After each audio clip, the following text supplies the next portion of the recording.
Hi, I'm Shannon Shue. I'm a real estate agent with Keller Williams. I just last year graduated to the top 1% of KW agents across the country. I own 9 units in terms of what I own, mostly in Los Angeles with 1 unit in Colorado. And I love Vietnamese spring rolls. And I really think the vision for the world, I believe, is to connect through vulnerability. So with that said, we are talking today about a book called Recession Proof Real Estate Investing. And at the end of the session, we have 5 books that we're going to give away. And we will give it away to you. I think Sam's going to write everyone's name on a piece of paper and put it in a metaphorical fishbowl and draw names. So, but we want to do it at the end so that, you know, anyone who leaves early, or you got to be present to win. And the book was very good for both of us. She and I both read it. We're giving you the highlights. We literally could not fit all of the information we wanted to in here. So we had to really pare down. So keep that in mind. All right, so our agenda for today. Sam, I'm gonna go over the agenda. Sure. So we're gonna do just a basic economics lesson. I know a lot of us know a lot of the terms and different things about you know, supply and demand and things like that, but it's always good to just have a general overview before you get a little bit deeper. So we'll talk about different cycles, and then Shannon's going to take us through understanding the phases of the different cycles and investment strategies based on where are we and in what cycle are we in right now. It's sometimes hard to even know. Yeah. All right. So this is where we like to go around our Zoom room and have you introduce yourself. We'd love to hear your name, where you work or what do you do for work, and what you would like to learn today. Maybe one thing you'd like to learn today. Let's start with Mindy. Yeah, just unmute yourself. Hi, I'm a licensed marriage and family therapist. I have a practice, private practice in Torrance and Santa Monica. Let's see, I've done a little bit of real estate investing, but not in California. And I'm just sort of, I don't know, debating and trying to figure out what I want to do. As far as, you know, one thought I had is I have kids and 2 kids in their early 20s. So I thought about helping them and get their first place.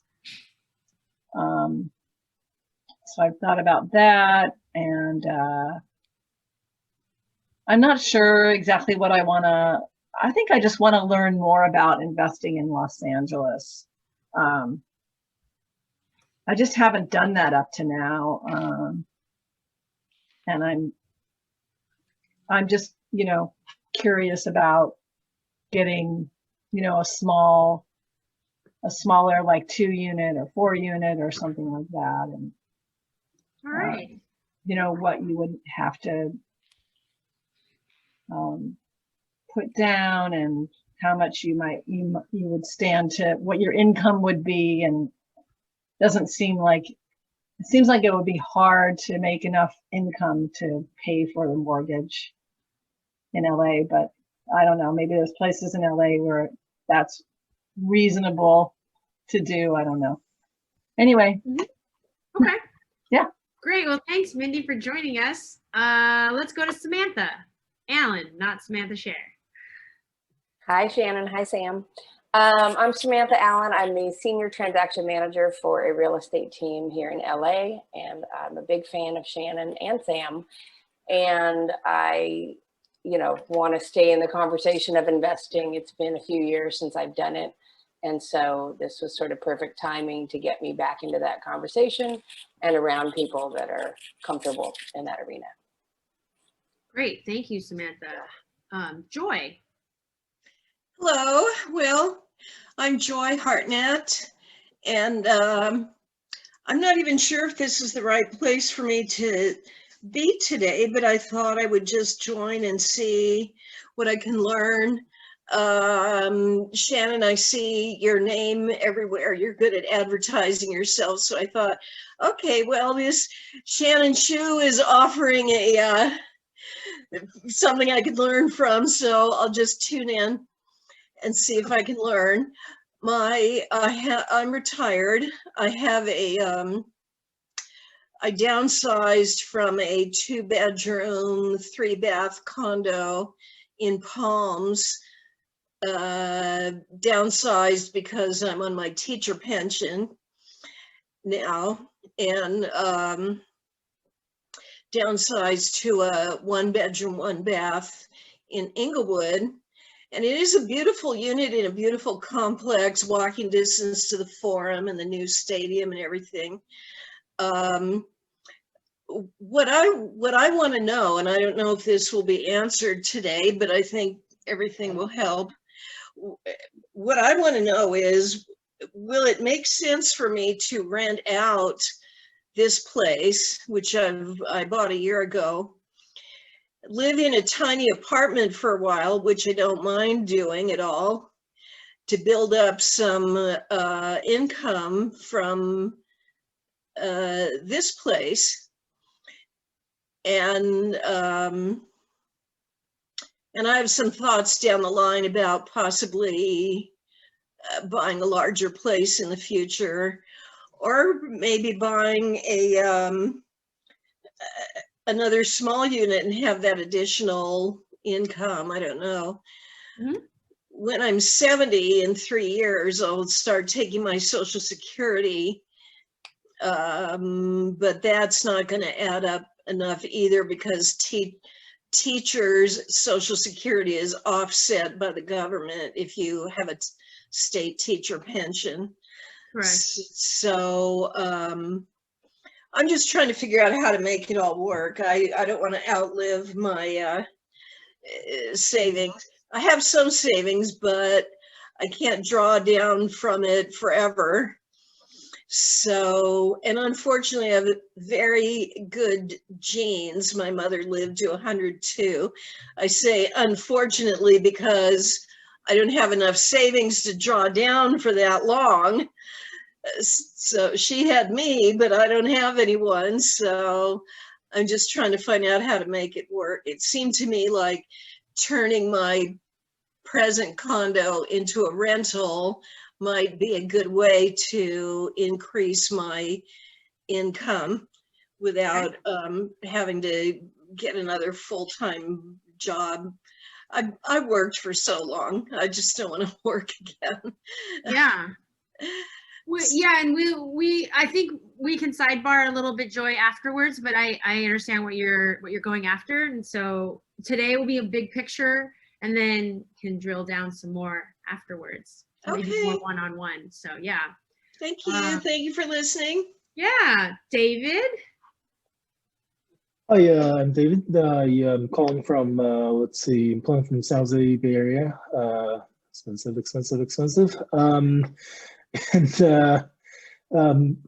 Prior to moving up here, I actually spent about 3-4 years in LA, and now I'm looking to see if there are opportunities to reinvest back into LA. Hopefully, looking specifically into the house hacking space, given that there are flexibilities for me to move around coming up. So Great. Yeah, thanks for coming back, David. Brant. Hi, I'm Brant Cantor. I'm actually an agent myself. I work at Lotus, but I met Shannon at Keller Williams and Sam at Keller Williams. And I'm here to just keep sharpening the sword so I can talk to my clients better and then hopefully buy something myself by the end of the year. Fantastic. All right. Neil, if you're around, do you want to unmute? Okay, can you hear me? Yeah. Hey, Neil. Okay. Good to Hi, hear how you. you doing, Shannon? Yeah, basically, Shannon recently sold a place of mine. I have quite a bit of, well, I have some money from investments that I've made over the years, so I'm kind of looking to invest. I came onto this because I'm kind of wondering if the Federal Reserve is helping keep some of the inventory low in real estate, and I'm also kind of wondering if at this point with the interest rate so low, if it might be better to borrow rather than use my own cash to purchase a place. I'm also looking to upgrade my house, and I'm also retired. Yeah, I think with Joy, if you're eligible for Social Security in the future, you might want to start factoring that into your future plans. And Dave, in San Francisco, I think the prices are really dropping right now because it's becoming basically a homeless person's paradise. Okay, so that's basically pretty much what I'm here for. I mean, I wish that prices would drop. Those drops are from $2 million to $1.5 million. Yeah, so exactly. I mean, it doesn't help me at all. Rates are at an all-time low, though. That's I, true. Oh, I yeah, will yeah, yeah. second. Yes. Yeah. Okay. Great. Yeah, thanks, Neil, for coming. I think you'll find this really good top-down view today, Neil, and it's always good to connect with you. It's always fun. We chat a lot about lots of different economic perspectives. Our last person is, I hope I'm not going to ruin your name, or is it Aurelia? Yes, you said it correctly. But my name is Aurelia. I am currently a full-time property manager for affordable housing, and I am an agent with Keller Williams at Silicon. What I plan on, can you guys hear me? Yep.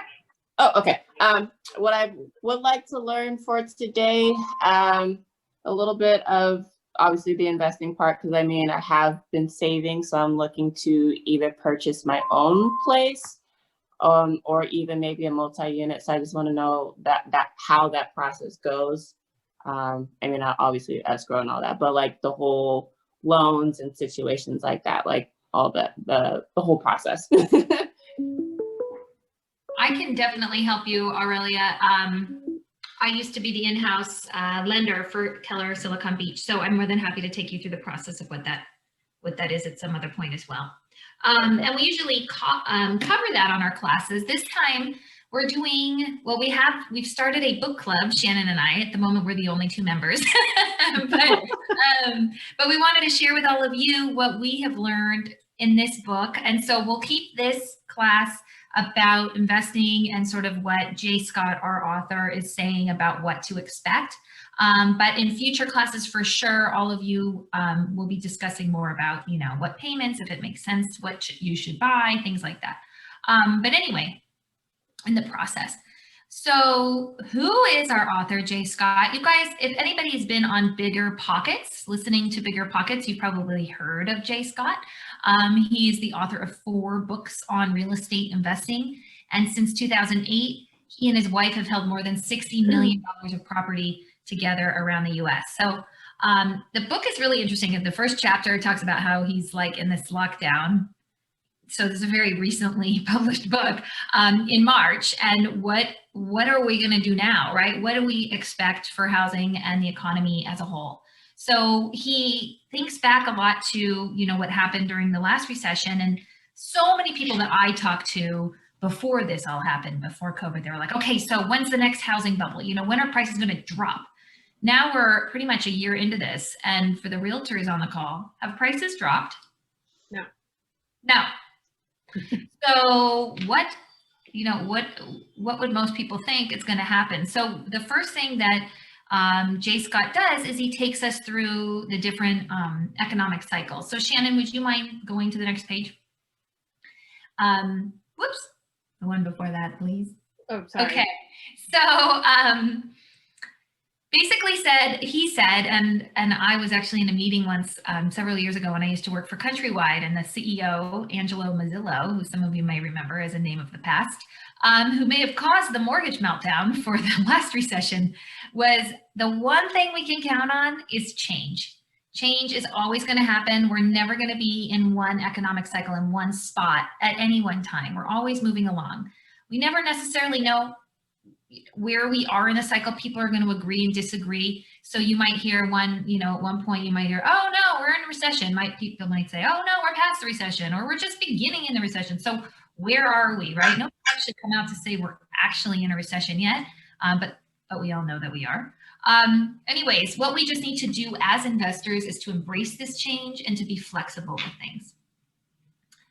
Next slide, please.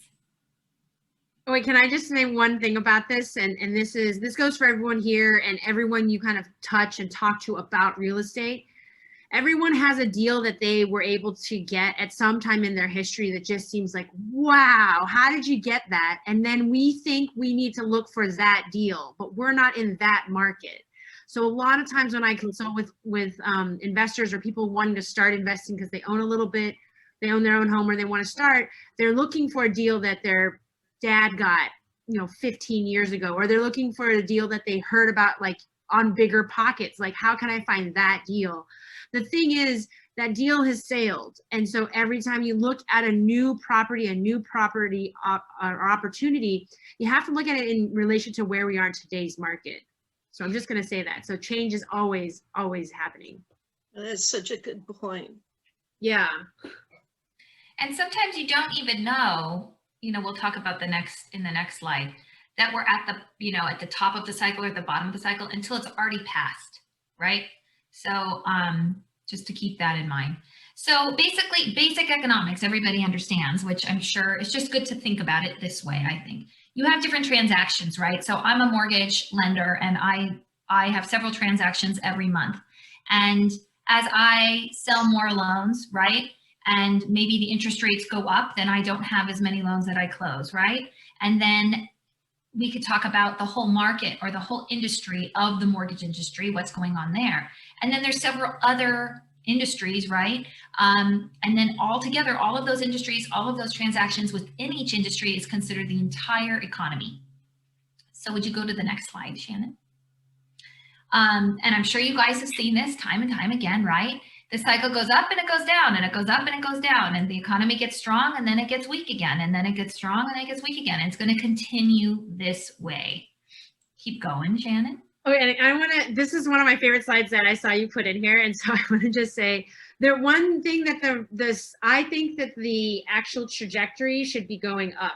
So actually we always are going up and down, but we're always on an upward trajectory. This is flat. So I want you to think about if this were just kind of tilted at a little bit more of a diagonal, that yes, we go up and down, but overall, your overall curve over time is always up. Same thing with the stock market. You can see the little teeny bobbles, but the little teeny bobbles are always kind of moving in the upward trajectory like this. The other thing that, discussed in the book is peak to valley. This is 7 to 9 years. Peak to peak, which is top here to top here, should be about 18 years, right? And if we use this as like the 2009 bust or 2008, 2009 bust to the top of where we are today, 2009 was 11 years ago. So we are in like outer space on some level. If you look at a 9-year cycle, we have beat all odds. So we are overdue for a correction, and we will talk about that correction today. Okay, so what drives these cycles? And I'm sure a lot of you have heard about inflation and what happens, right? So if we think back to 2010, right, after the market crash, businesses started to generate more profits, hire more people, then unemployment started to level off, right? Then as employers start to make more money and Americans go out and spend more, we're in an economic boom. Great, right? This is exciting. People start to buy more things. Those manufacturers have to create more factories and hire more workers, even so, more equipment. So whatever we used to buy now costs more, right? And that's what's considered inflation. So whatever that carton of milk that you purchased last week for, $4 or $5 might be a little bit more now, right? Because the demand is so high. And I'm sure you guys, we can all think back very, very recently to the toilet paper crisis. So anyway, to combat inflation, what does the government do? They try to encourage Americans to spend less. So we're going to go to the next slide. So how do they encourage us to spend less when there's inflation? They actually increase interest rates.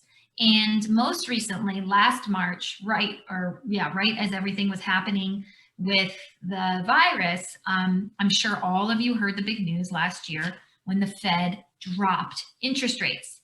Now, the reason why they decreased the interest rates, so now we're at the bottom of the trough here, is because they wanted to encourage people to continue to invest, right? And so when they decreased the interest rate by 3%, or they said, oh, they dropped interest rates to 0, that's really just the bank-to-bank lending rate was 0. It didn't necessarily mean that you could go out and get a new house with a 0% mortgage rate. Rates dropped though, because at the beginning of 2020, rates were in the 4%, almost at 4, maybe just under 4. Some clients had a little over 4%. And then all of a sudden overnight, we were in the 3s. And now I'm sure many of you are hearing, especially those of you who own homes now, are seeing interest rates in the low 2% range. Now, just a little sidebar, those 2.2% interest rate flyers you're seeing in the mail usually come with points. I just got off the phone with someone just before I got on the call who said he was trying to refinance with Quicken, and he was given a rate of 2.6, but with $12,000 of costs.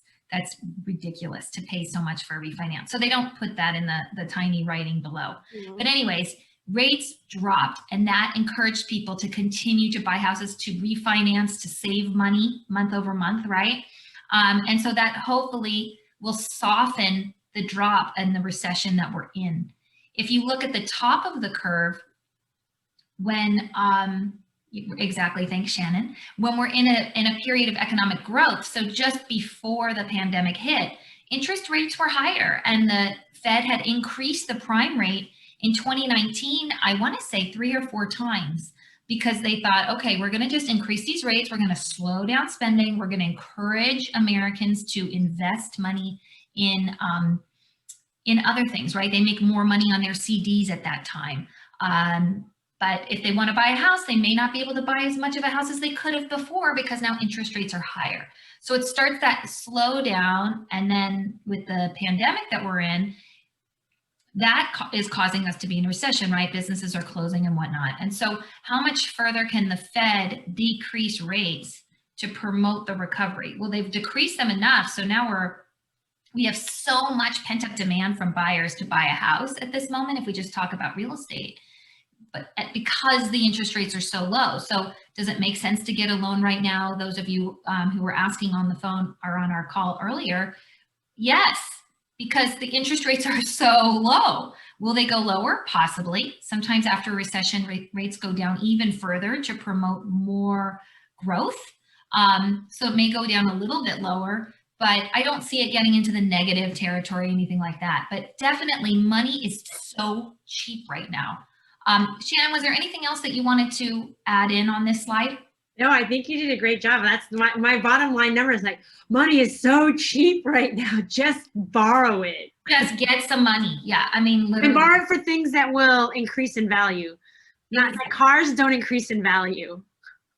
Right. But maybe take a loan anyway, so you don't have to use your own cash. Use that cash to buy real estate. Then buy a house, yes. Yeah. All right, so putting some of these cycles together, what Shannon was saying too previously, where we were in the time frames, right, when things usually happen is usually each cycle is about 18 years.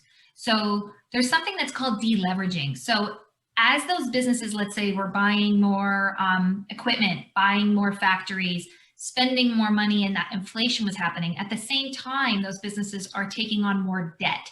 And Americans are known to take on lots of debt, just personal debt, right? You should see the amount of student loans and things like that that I see come through my desk. People are always taking on debt. And as the debt increases, as Shannon was saying, because that curve continues to go up a little bit, right? It's not flat, so it doesn't go up and down, up and down. It does go all the way up as debt increases. All of a sudden, there's just too much debt that any American can handle, so they file bankruptcy. Or as an economy, there's a deleveraging. So all of a sudden, that trough goes much lower, right, until we start to recover again. And what they say is 2008, we didn't have as much of a downturn as we thought. We recovered pretty quickly. So is that as low as we're going to go, or are we going to drop even further after this recession? Similarly, there's the real estate cycle, as we know. investors want to buy property, especially right now when rates are so low. But if they're not able to get, if there's no inventory and therefore the properties are bid up in price, it doesn't make sense many times for investors to start buying those houses because they just are not going to get the return that they're looking for. So they start to not purchase as much. And so then maybe other people may not do the same. So then we see that cycle where all of a sudden prices drop because buyers are so nervous of what's going to happen. So the demand goes way down, the supply goes up, right? And then prices come down with it. For those of the realtors that are on this call, I speak to many of you on a daily basis. What's happening right now, prices have not dropped. Inventory is still really slim. Anyway, the next part Shannon's going to talk about is the expansion and the different phases of each of these cycles. And so what happens between those two peaks that we were talking about at the beginning. Yeah. Okay. So in the book,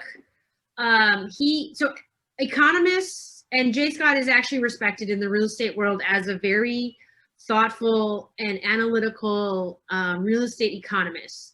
So he's written multiple books. This one in particular we chose because it's very recently published.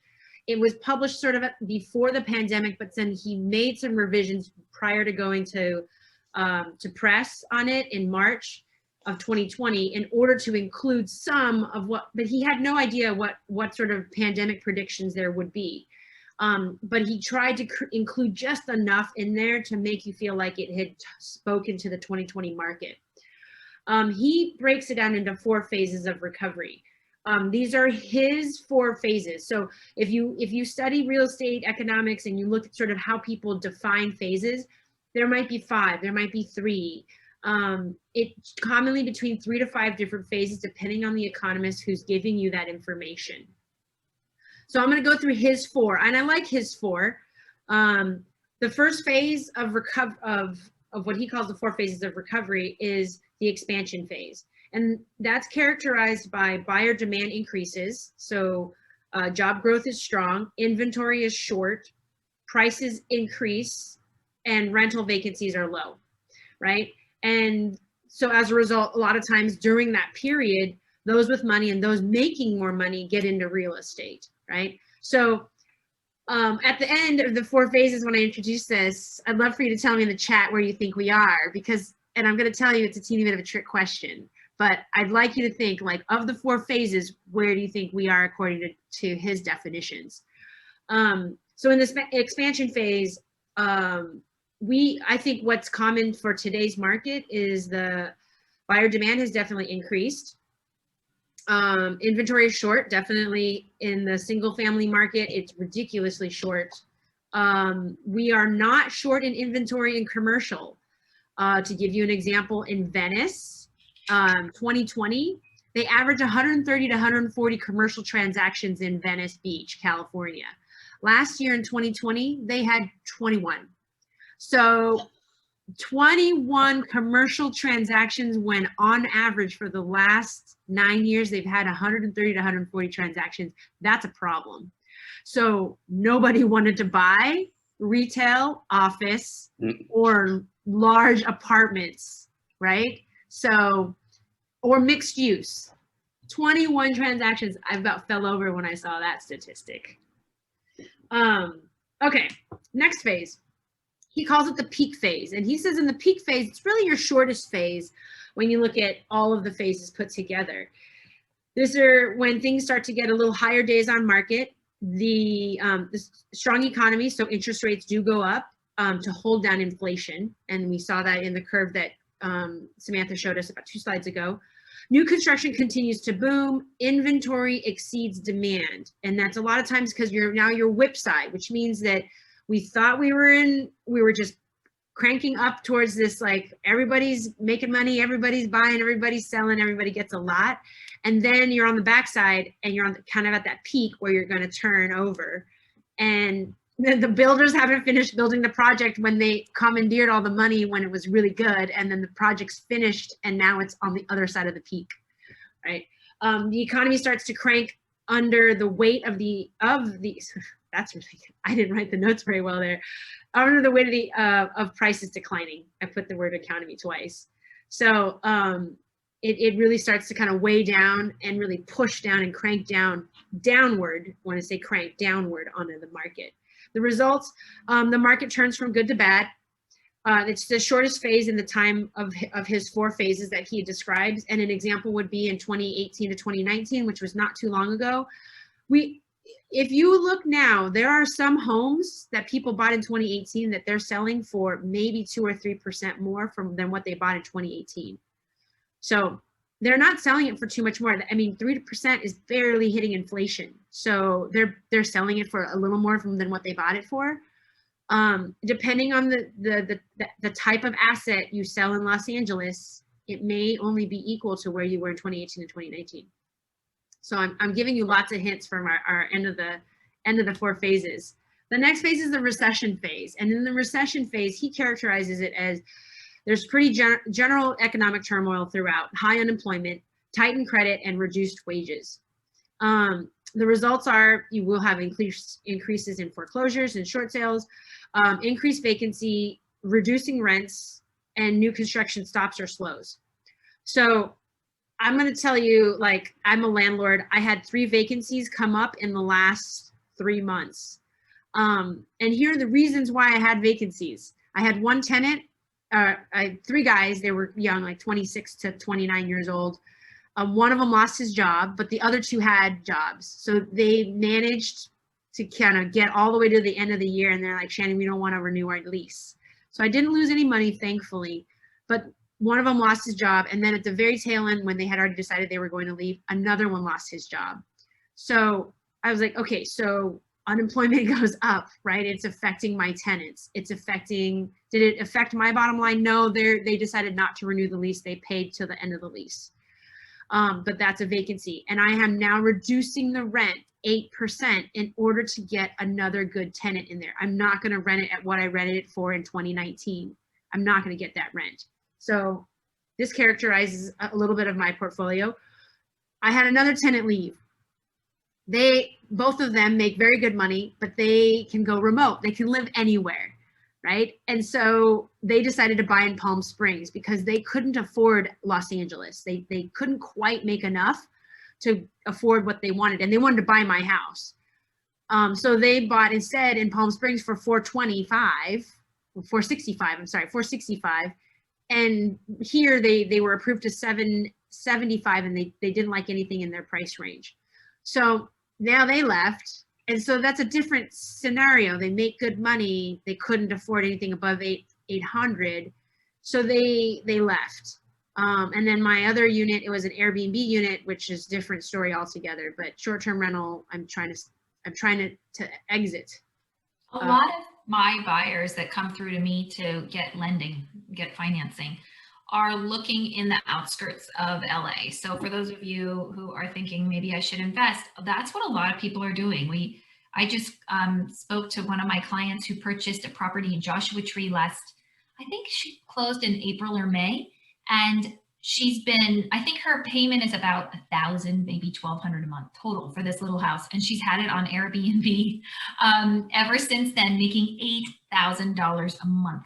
So it's interesting, right? People want to get out of LA. Maybe they're not quite ready to buy. So they're going to go rent out of the city where my client is just making bank on this place.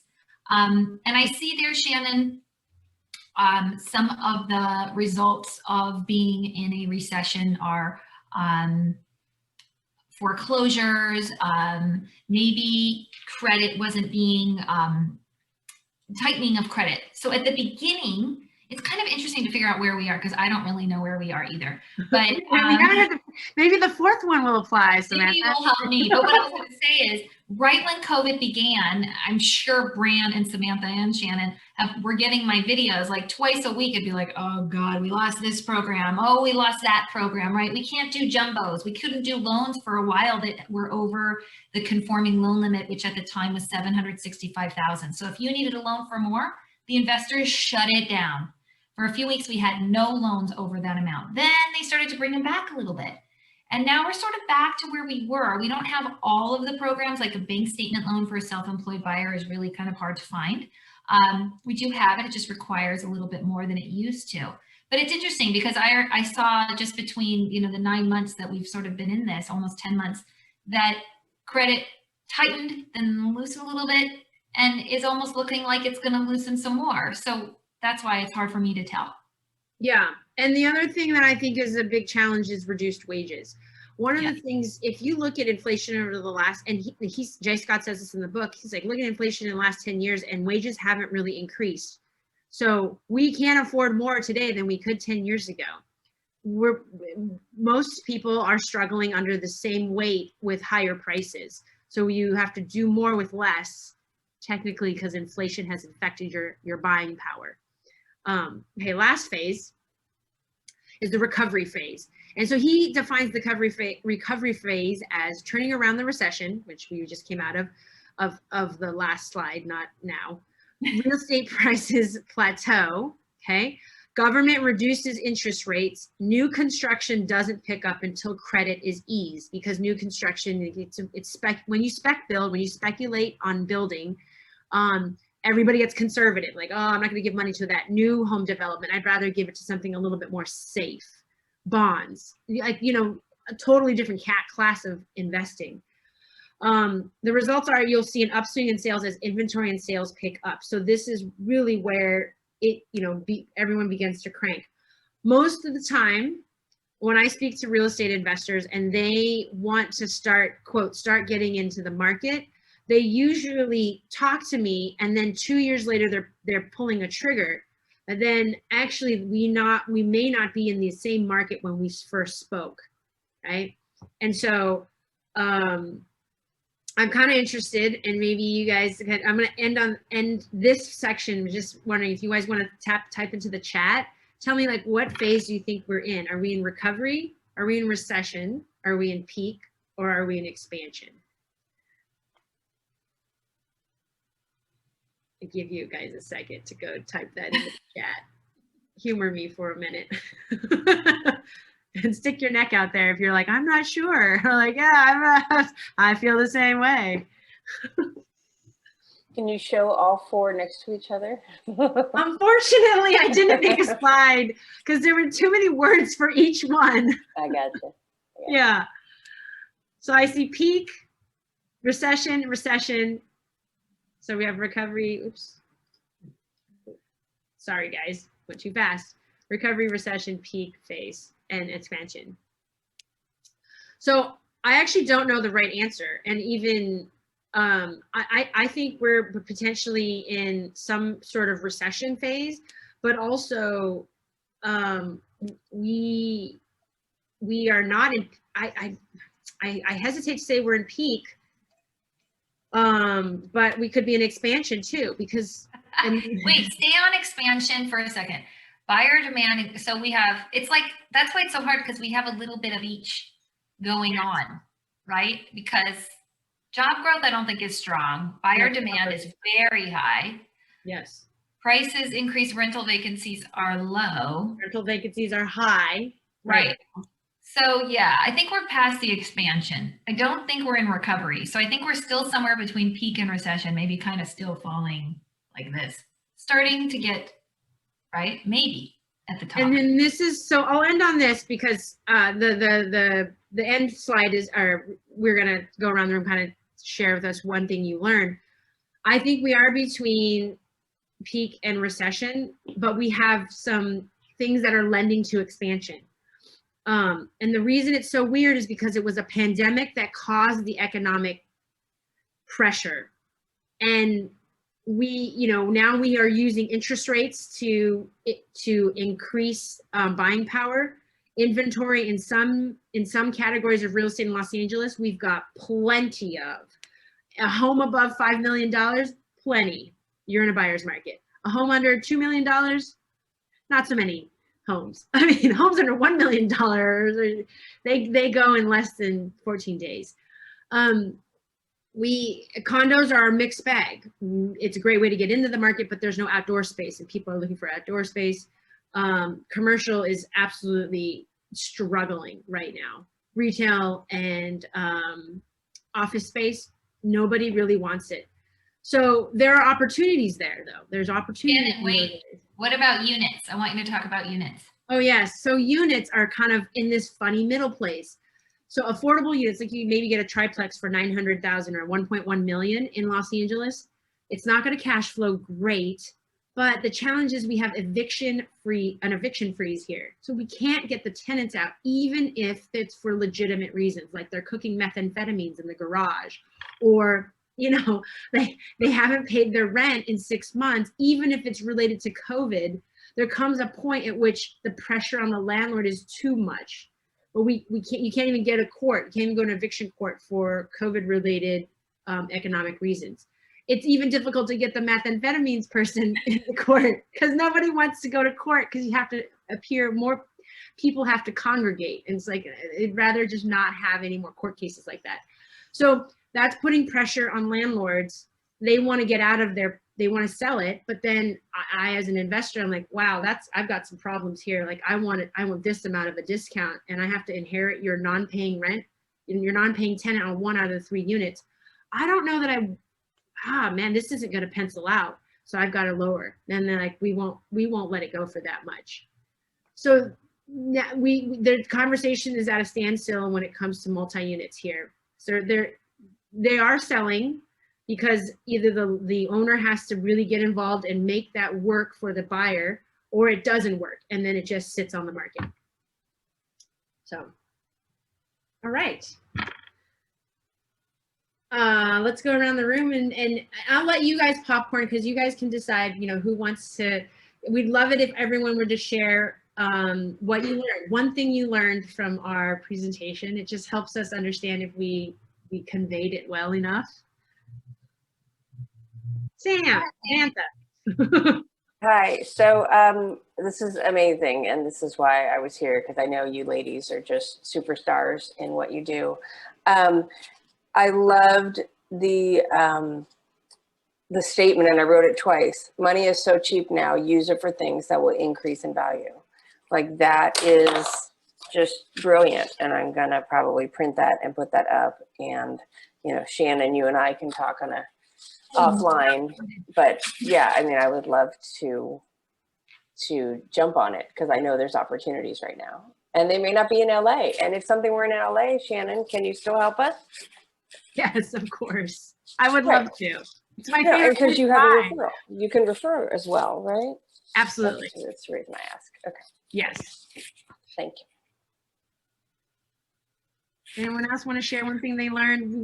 We'd love the feedback. Yeah, I like the, so one of the reasons I'm here too is just to continue. It just helps to spackle all the different things together from different voices. But even just something simple like tightening of credit connected with me as just meaning less loan products. But that's just something like that. I know my clients hear tightening of credit on television, and I don't think people fully realize that loans are sort of like any other retail product, and there's tons of them on the shelves. I think it's like, oh, the Fed said this and that's a loan, but there's hundreds of different cartons of milk. So anything just to help my buyers understand why they're a freelance person and they might be rich and not be able to get a loan, and someone else works at a different job that's a steady W-2 and they're sitting pretty right now, or maybe we've moved past that, but that was very helpful. No, it's still a problem, Brant. It's with lending right now to people who are in entertainment and receive several W-2s. They have several different projects per year, maybe every week or every day they're on a different project. Those people right now are having a tough time buying a house. So they will need a cosigner. A lot of times a cosigner is a great idea.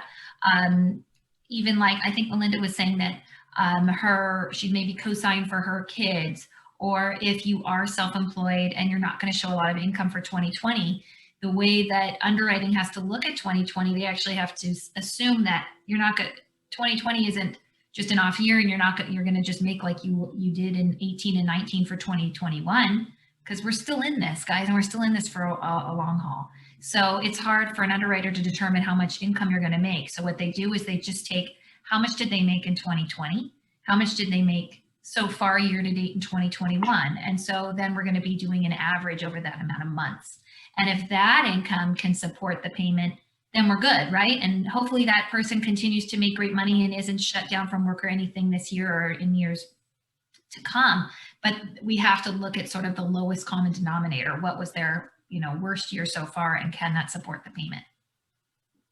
Yeah.